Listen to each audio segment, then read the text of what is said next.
Hello everyone, my name is Esteban Alvarez. Welcome to our first English lesson. Before we begin, I would like to clarify that this lesson is aimed towards 9th grade students and will begin by covering the contents in worksheet number 1. The object of this lesson will be to identify and apply the use of personal pronouns in English. That said, since this lesson will cover some of the most elementary aspects of the English language, it can be a really useful tool for everybody. It can also help you review some of the contents that you may have forgotten. Alright, without any further ado, let's begin. First, we'll begin by taking a look at English pronouns. What is a pronoun? A pronoun is a word that replaces a noun or a noun phrase. In English, just like in Spanish, there are different types of pronouns. All of them have the function of replacing, but they're used differently. On this lesson, we will be only focusing on the first group, the subject pronouns. Like we said before, pronouns have the function of replacing nouns. However, the function of the subject pronoun is to replace the subject of the sentence. How do we know which is the subject of the sentence? Well, the subject is the person or thing that performs the action of the sentence. Let's see an example. Jackie is playing football. In this sentence, we have two nouns, Jackie and football. Only one of them, however, is performing the action, Jackie. And if we want to replace Jackie with a pronoun, we would have to use she. She is playing football. Now let's see all of the subject pronouns in English. I. Repeat after me. I. I corresponds to the first person singular. Its equivalent in Spanish is yo. Let's see an example. I am a teacher. Repeat. I am a teacher. He. Repeat after me. He. He corresponds to the third person singular for males. Its equivalent in Spanish is él. For example, Cristiano Ronaldo plays in Juventus. Cristiano Ronaldo is the subject of this sentence. Therefore, we can change it with he. He plays in Juventus. Repeat. He plays in Juventus. She. Repeat after me. She. She is the third person singular for females, and its equivalent in Spanish is ella. For example, Wonder Woman is a superhero. Wonder Woman is the subject of this sentence, so we can change it with she.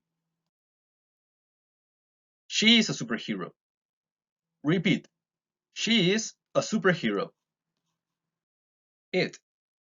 Repeat after me. It. It is the third person singular used for animals, objects, and places. We don't really have an equivalent for it in Spanish, because in our language, objects and animals have gender, but we usually translate it as eso. Let's see some examples. The dog is playing outside. The subject of the sentence is the dog, so we can change it with it. It is playing outside. Repeat.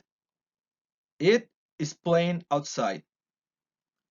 By the way, you may be wondering about the possibility of using the pronouns he or she when talking about animals. And the truth is, actually you can use those pronouns when talking about animals, but usually that only applies when you have a specific connection to the animal. For example, a pet. So if you have a dog or a cat or a horse at home that you consider a pet, you can use the pronoun he or she when referring to them.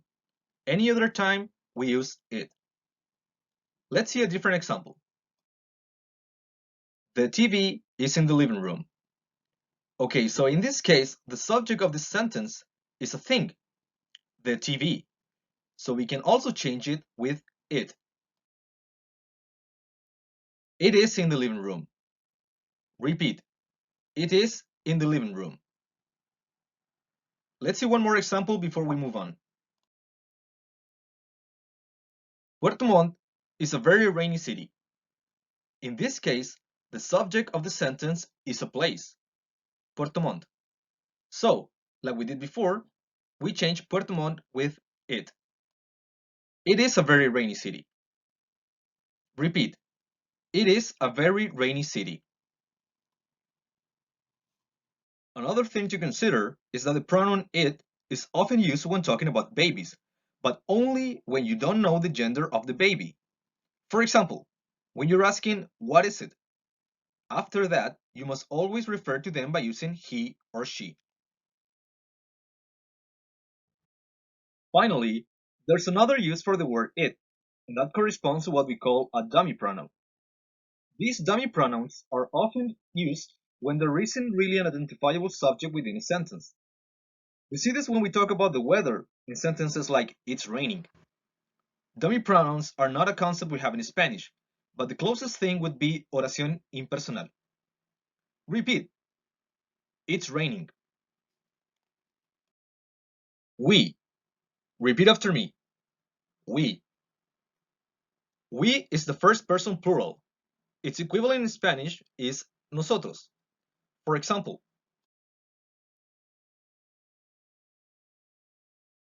me and my friends are playing video games. The subject of this sentence is me and my friends. This means that the person speaking is performing the action, but they're not alone. That's when we use the pronoun we. We are playing video games. Repeat. We are playing video games. They. Repeat after me. They. They is the third person plural, and its equivalent in Spanish is ellos. For example, John and Tim are friends. In this case, we have two people as the subjects of the sentence. Therefore, we use the pronoun they. They are friends. Repeat. They are friends. I would like to clarify something before we continue. Like I said before, it is used when we're talking about objects. For example, in the sentence, the guitar is red, we can replace the guitar with it. It is red. However, when the object is plural, we have to use the pronoun they. Look at this example. The guitars are red. Now we have more than one guitar, so we have to replace the guitars with they. They are red. Repeat. They are red. You. Repeat after me. You. You is the second person, and it can be both singular or plural depending on the context. Its equivalent in Spanish is tú or usted in singular, or ustedes and vosotros for plural. For example, you are a student. Your student would be the singular use of you. Repeat, you are a student. Now, your students would be the plural use of you. Repeat, you are students. Alright, so I think there's one more thing that may be confusing, and that is the concept I mentioned previously of the noun phrase. And what exactly is a noun phrase? Well, without getting too technical about the definition, a noun phrase is basically a group of words that cannot be separated, in which the most important part is a noun. So in this case, we have the sentence, Boris Johnson is giving a speech. And of course, we know that Boris Johnson is one person, and that person is the subject of the sentence. But what if we refer to Boris Johnson by his title? Look at the same sentence but phrased differently. The Prime Minister of the United Kingdom is giving a speech. In this case, the subject is the same person, but we're just using more words. And this is a perfect example of a noun phrase. The Prime Minister of the United Kingdom is a noun phrase. The Prime Minister is in this case the most important part of this phrase, and that is a noun. A compound noun, to be more accurate. In this case, of the United Kingdom is a complement of that noun. And both Boris Johnson and the Prime Minister of the United Kingdom mean the same person, so we can replace them both with the pronoun he. He is giving a speech. Okay, so how about we play a little game before we continue? I'm going to show you some pictures and you have 5 seconds to choose the most appropriate pronoun for it. Are you ready? Okay, let's go.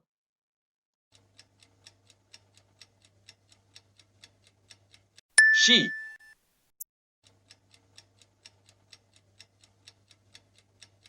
It.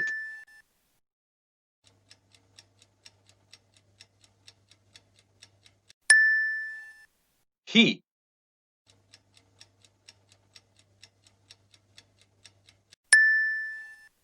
They. Okay, now it's time to apply what we have learned so far.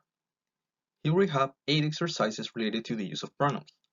What you have to do is identify the subject of each sentence and then replace them with a personal pronoun. I strongly urge you to try this on your own first. Take your time. Read the sentences carefully. See if there's any word you don't know that you may want to look up before we continue. Then, once you think you're ready, you can continue watching and we'll solve this together. Some things you may want to consider when solving these exercises.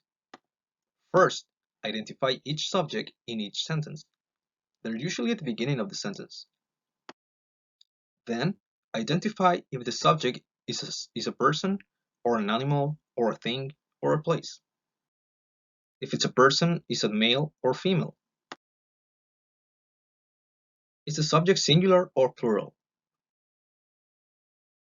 Asking yourself those questions will help you solve these exercises quickly. Now, you should pause the video now and come back once you're ready. Okay, are you ready? Are you sure you're ready? Alright, let's check. In sentence number 1, the subject is George. George is one person and it's male, so the most appropriate pronoun is he. He is playing guitar. In sentence number 2, the subject is the cat. Since the cat is an animal and it's singular, the answer is it. It is sleeping. In number 3, the subject is Mary. Mary is one person, and since it's a woman's name, the answer is she. She is driving. In sentence number 4, the subject is the kids. As you can tell by the S at the end, this is plural. Therefore, the answer is they. They are playing football. In number 5, the subject is Karen. Like in number 3, Karen is one person and it's female, so the answer is she. She is dancing. In sentence number 6, the subject is the keys.